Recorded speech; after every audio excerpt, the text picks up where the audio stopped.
How's it going, everyone? This is Trixx from Smash, and we're going to be continuing on with the set analysis series. I had one guy say that we should be calling this meta of sets. Let me know in the comment section below if you like that name. I think, you know what, it's MOS meta of sets. From now on, that's just what it is, I guess.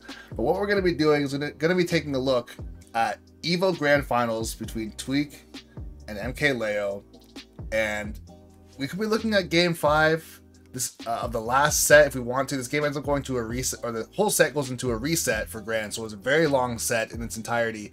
But we're going to be taking a look instead at Game 4 of the first set that sends Tweek into loser's side, or it starts to spiral, I should say, because this particular game was a tipping point to where just Mkleo went on a rampage and it was just all over. But I want to see how did Tweek get in that position and what happened in this game that just completely changed the momentum into Mkleo's favor. Of course, Mkleo obviously being the best player in the world, I can't say that it doesn't take much for things to go in his favor because he just is that good, but there are still things that happened mentally on Tweek's part that I could say, I guess, it's just the fear. It was the fear of fighting Mkleo and saying, please God, let me win this game. That's just what happened. We're going to get into it.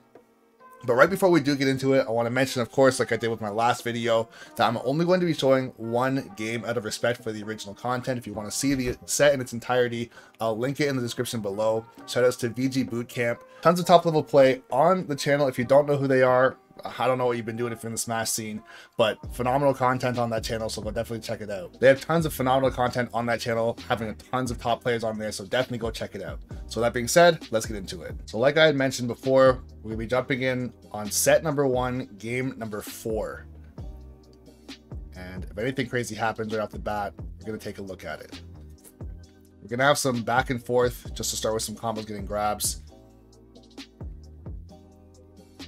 No one's really gotten the upper hand just yet. Something happened right here. Let's see. Right here. So Mkleo, and there's more context to this. I might be leaving it out just because I haven't looked at the entire set super in depth. But Mkleo right here went for another grab combo. Of course, having Tweek at pretty low percent, he thought he could get something off of a grab mid-stage, having platforms on either side of him. But he's gonna get punished right here, and it's gonna turn into a conversion for Tweek. Let's take a look at that a little bit slower. So he rolled out a shield here. Right here. He kind of is feeling pretty confident in himself already. So right here, he goes for a grab. A dash grab at that. Maybe it might have been a misinput. He could have done a turnaround grab. Or honestly, in the situation against Squirtle, I probably would have tried to just get out of the way. You don't really want to try and contest Squirtle. His aerials are incredibly safe. So up tilt here is going to get something started for him. Just small. Was going to try just push a little bit more percent away. There's another grab right there. So Mkleo is very grab happy. He's very confident. That's one of those things too. If you're someone who's going for a ton of grabs and you're landing them, you're probably playing very, very well. Because grabs, if you are whiffing a lot of grabs, they're so incredibly unsafe. They leave you wide open for such a long time. Obviously, you can't shield or do anything during your grab. It's not a hitbox, so you can get destroyed if you're missing grabs. Mkleo, feeling pretty confident. He has already gotten 2, I think. He did miss the one. There was a small conversion off of that. Nothing too crazy. But let's see what keeps going. Let's see what happens moving forward.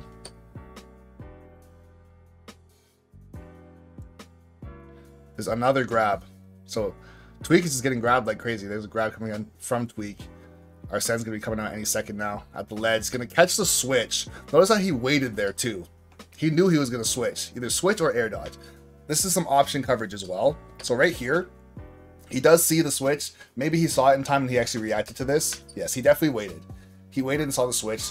But regardless of if he was going to switch or not, the fact that he had him off stage, even though it's very, very slightly off stage, he knows he's either going to air dodge, jump, or switch. If he came down with an aerial, you're not going to try and land on a character that has a disjoint to try and make your way back on stage. If you get hit way off stage again, it's just going to be worse. He happens to catch the switch here and send him further off stage. Did he just lose his jump too? I don't think he did. But he switches a second time, able to air dodge past, barely making it back.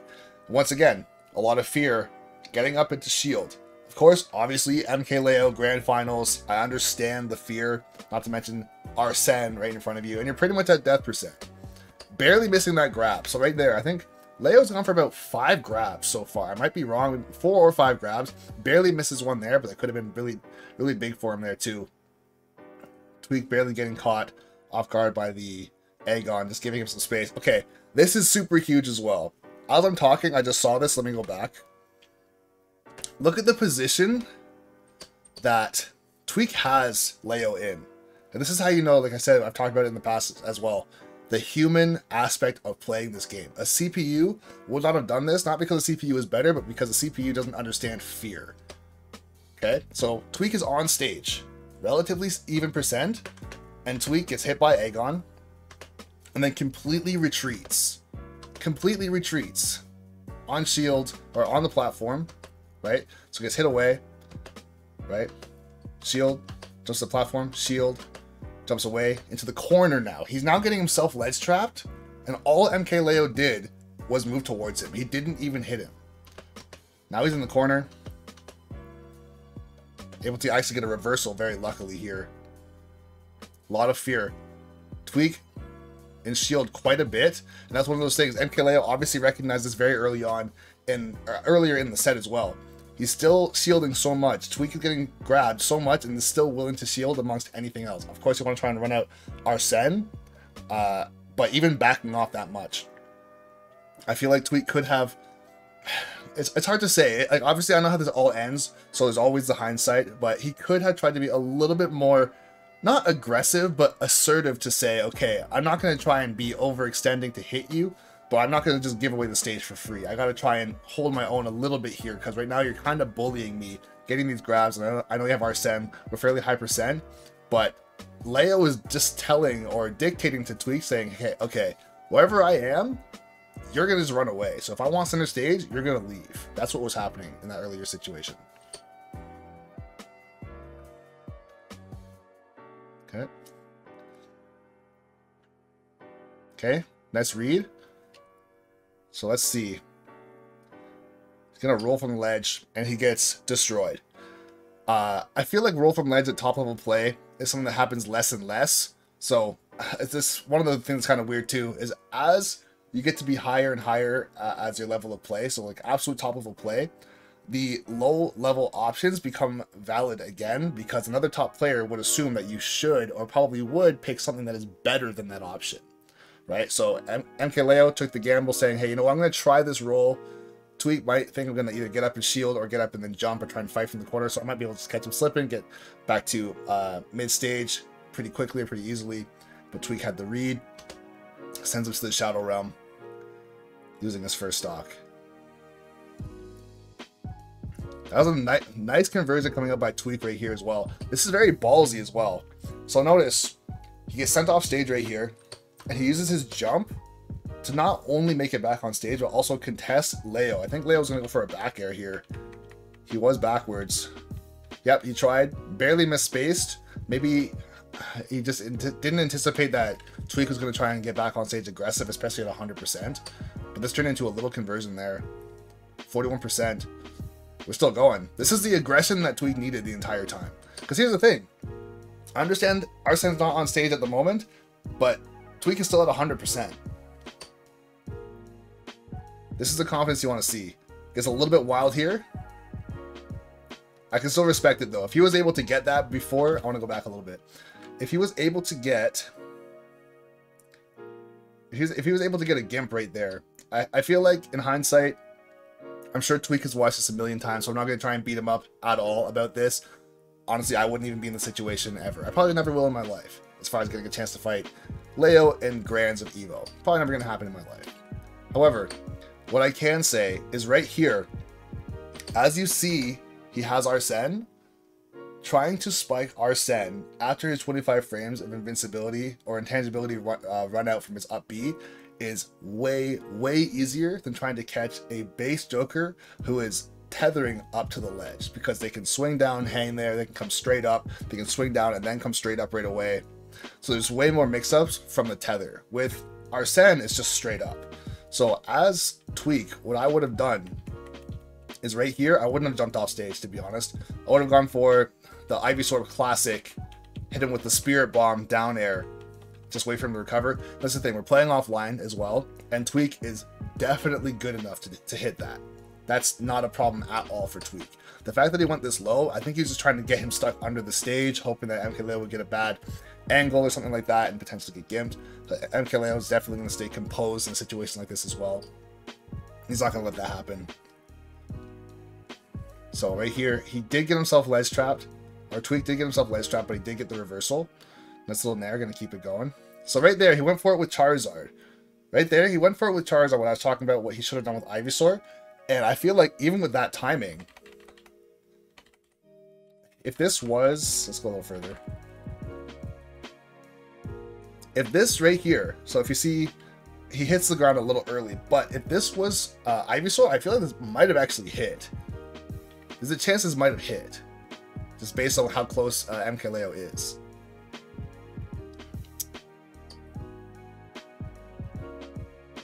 Okay. So he's doing really great with his ledge traps. Good 2-frame right there. That's the key to it right there. Now he's on the platform. He's got to get down. He does get down. This is where it's crazy. As for anyone who is fairly knowledgeable on the scene, they know how this set already goes. But looking at it like this looks like Tweek is about to win EVO Grand Finals with a 3-1 victory. So, like I said, the mental is insane. That as we drag down up air into up smash, gets the kill. And we're going to see Squirtle for a little bit. But yeah, Tweek is still in a really, really good shape on a second stock. But here comes Arsene as well.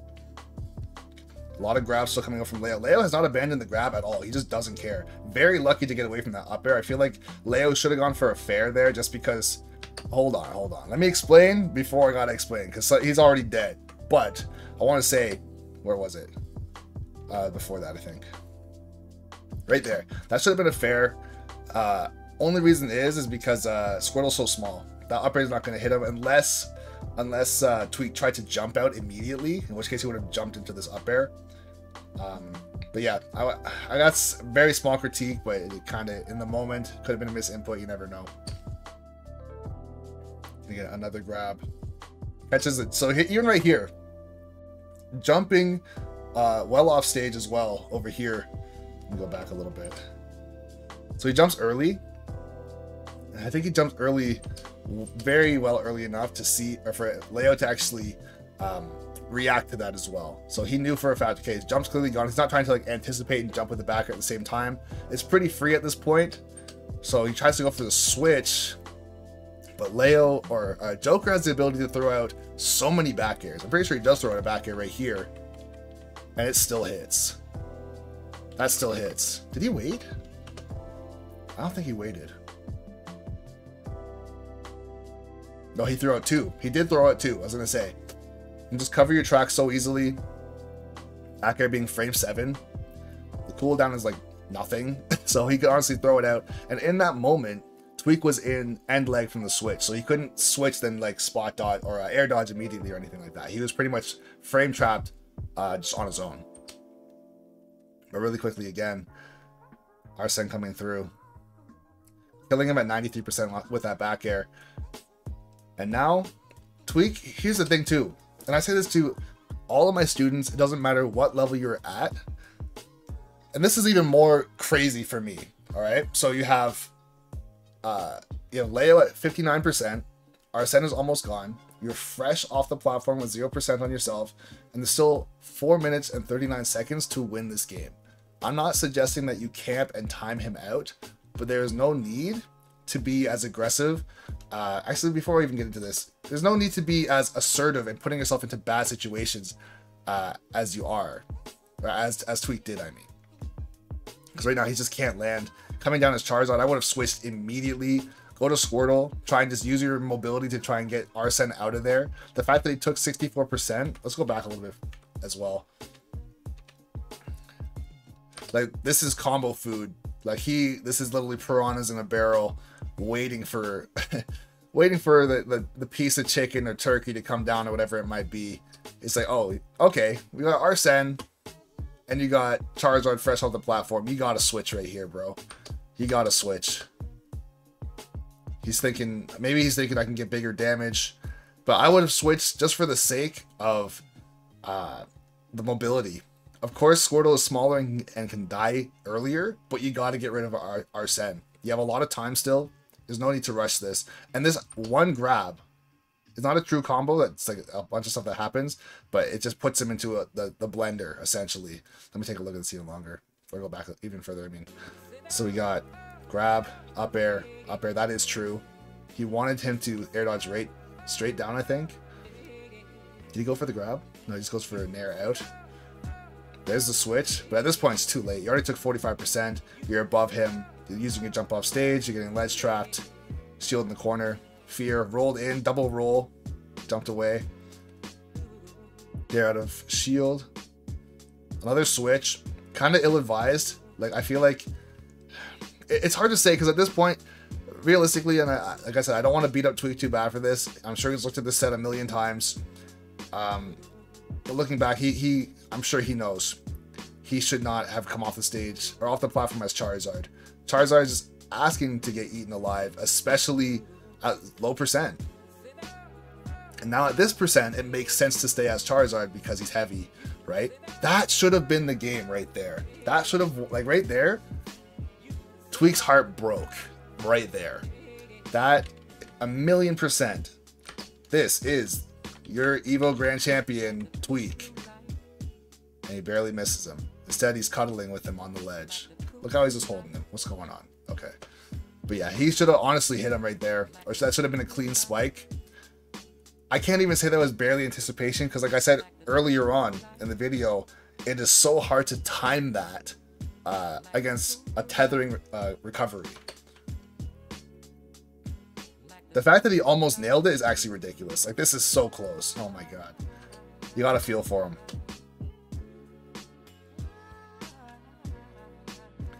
Looking for grabs. He's gonna chill under the platform. The back air is gonna give him a nice setup right here, but I think he was looking for an up throw onto the platform. Forward throw, gonna give him another ledge trap. And then right here is coming up. This is probably one of the most popular moments in the entire set, is the read that Mkleo makes coming up. Right here. So right here, this one situation has been talked about many times. We're gonna talk about it again right here. Mkleo knew that Tweek was scared. He walks on his shield, and Tweek doesn't do anything. He ends up rolling out, right? If Tweek up Bs right here, he wins. He wins Evo. And honestly, I can say, from a gambling standpoint, of course, there's been a lot of things that have led up to this point, but at least for me, and this is where it gets tough, at least for me, I would say, throw out a hitbox. If you're wrong, you lose. If you're right, you win. But if you don't throw out a hitbox, you lose. If he spot dodges here, if he stays in shield here, if he stays in shield, best case scenario, he gets thrown off stage and then maybe ledge trapped and then killed. Obviously not a great situation. If he spot dodges, he might get up smashed or down smashed or F smashed. If he rolls, this happens. So we're gonna watch this happen. Yeah, so that's a huge read coming out by Mkleo.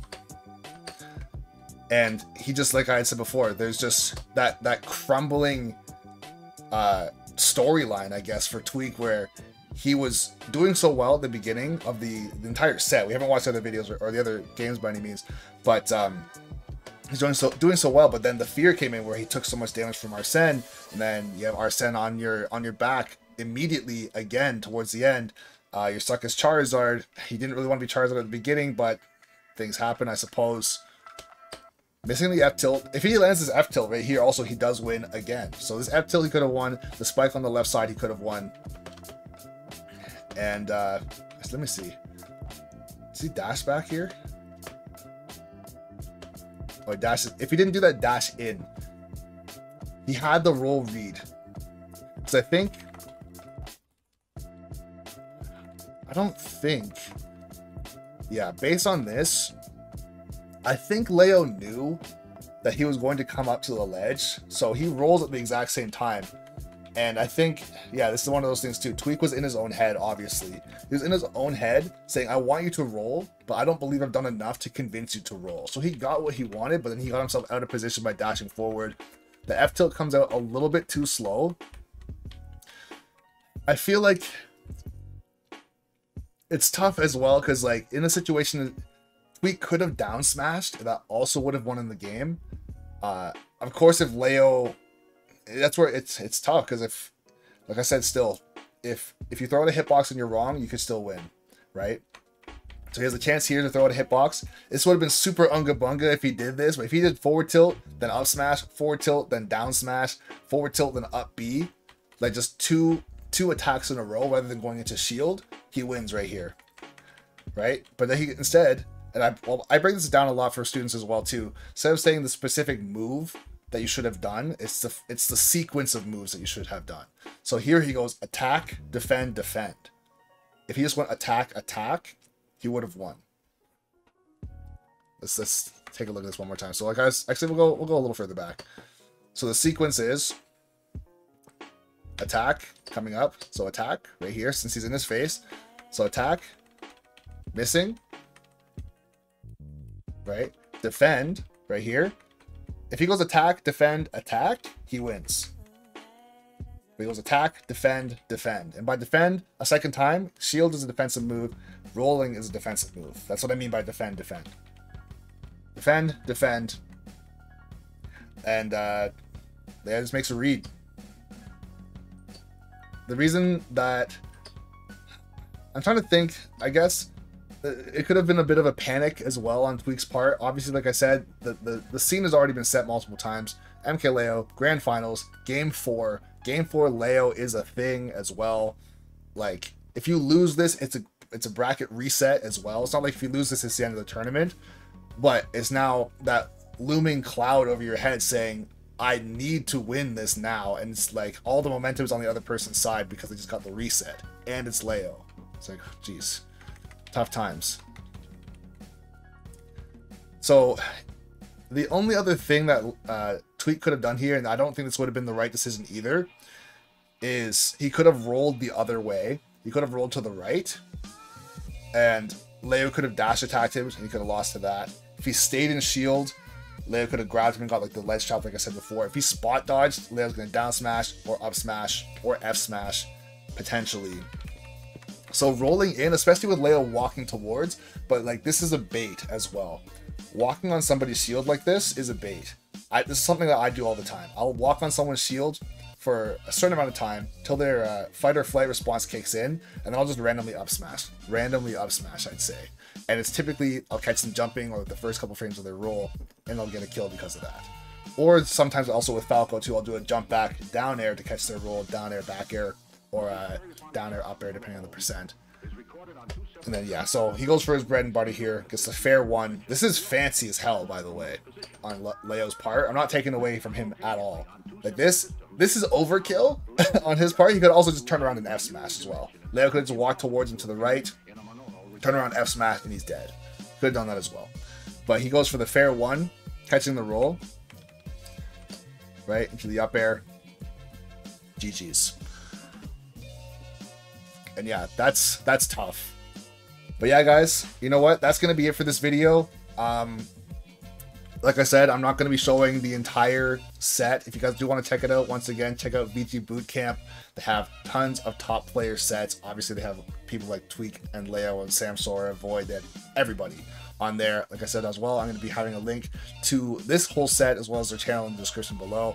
And guys, if you like this video, be sure to like the video, but also leave a comment down below of a set you'd like to see.